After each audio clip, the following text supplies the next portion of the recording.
I am Neena Khaire. I'm a spoken English and communication skills trainer on UrbanPro.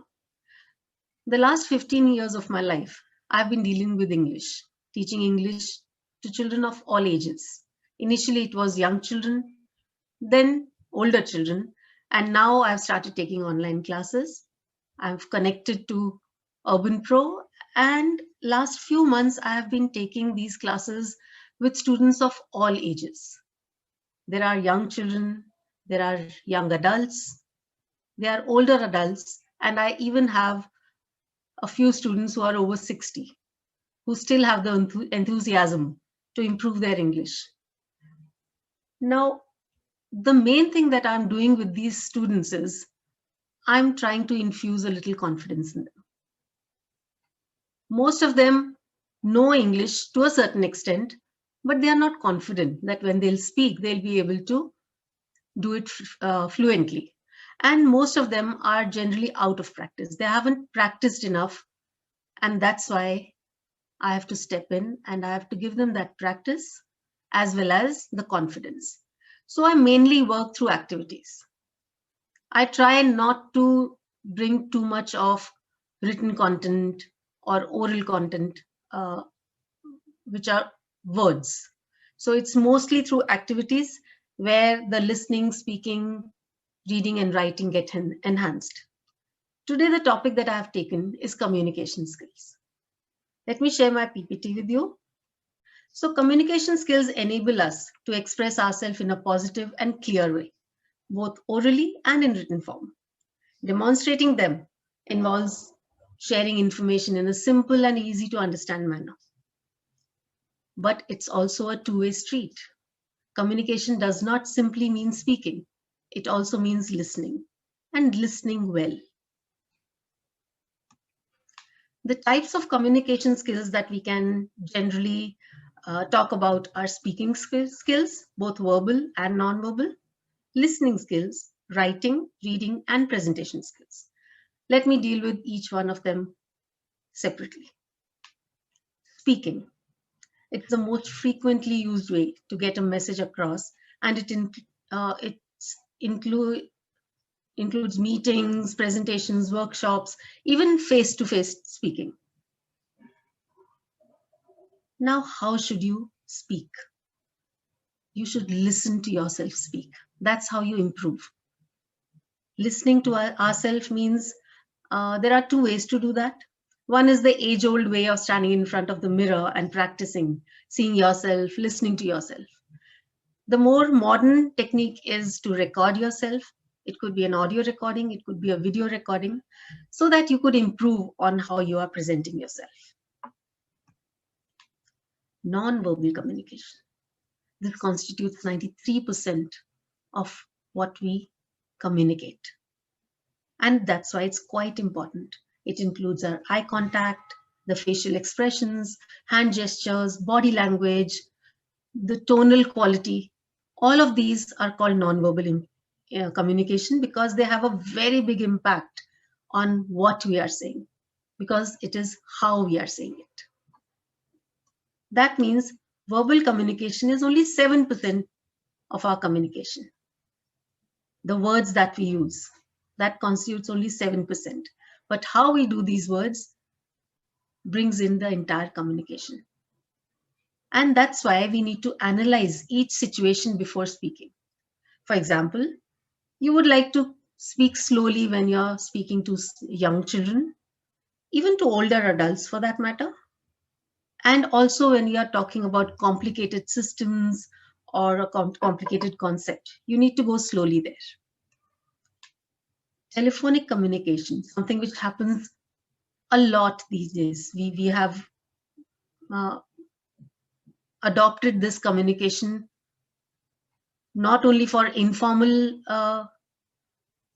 communication, but also for formal messages. So when you're on the phone, you need to adopt a positive tone, you should project enthusiasm, and you should retain attention at all times. Now, we should not forget that when we are on the telephone, a very big part of the 93% of non-verbal communication is not with us. It's only the tone of voice that will accompany the words that we are speaking. So we need to be very careful about it. Then comes the technological or written communication. Now we don't need to fall in the trap of saying that technology is damaging communication. It's not. We just need to improve our skills and see how we can use this technology to enhance our communication, whether it is through text or email or social media. We can just use these various platforms to improve the communication, formal as well as informal. Although nothing beats face-to-face meetings for getting to the heart of the matter, we cannot forget that written communication is what can be retained, which can be used even later. Now we come to the all-important skill of listening, perhaps the most difficult communication skill, to practice and to adopt. So you not only hear what someone is saying, but also try to understand the content, decode all the non-verbal signals that we are getting, and filter the message without any bias or prejudice. That is what you do through listening. Effective listening is a winning tool in everyone's kit because it implies that you have the ability to put yourself in someone else's shoes, to have an empathetic ear. That's what listening does to our communication. Here are a few tips to become a good or active listener. The first is be quiet when someone else is talking. The next very important one is to eliminate distractions. Avoid looking at your phone or at the television screen or looking around yourself when someone is talking, looking at you, expecting your attention. So many times we have seen that little children, they start throwing tantrums when people around them are not really attentive because they want your attention. Even older people want your attention, especially a person speaking to you would be looking for your complete attention. Listen actively. You need to concentrate, reflect, and paraphrase. So while the other person is talking, a little nod of the head or a little question here and there ensures that you have understood what is being spoken and also gives the confidence to the speaker that you are really listening. You have to demonstrate empathy. Try to understand the other's perspective, not really being judgmental or jumping to a conclusion, but trying to understand where the sharing is coming from. You also have to identify all the non-verbal cues because sometimes these cues tell you that what is being spoken is not the entire truth and you need to go deeper into the matter. And definitely at all times, maintain eye contact. Now we talk a little about the reading skills, something which is getting eliminated from our lives nowadays. It is tough to master because nowadays no one wants to spend time into reading. Many of us limit our reading to social networking sites or instant messaging or reading only when it is absolutely necessary. Yet to be successful, you need to be able to use all the written communication shared with you. Two techniques of reading quickly are skimming and scanning. You will do skimming when you want to know what is there for you to read, what is important. So you go through the entire content quickly and try to find out if there is something in particular that would need more notice from you. We generally do this with newspapers. Scanning is a different technique where you already know what to look for.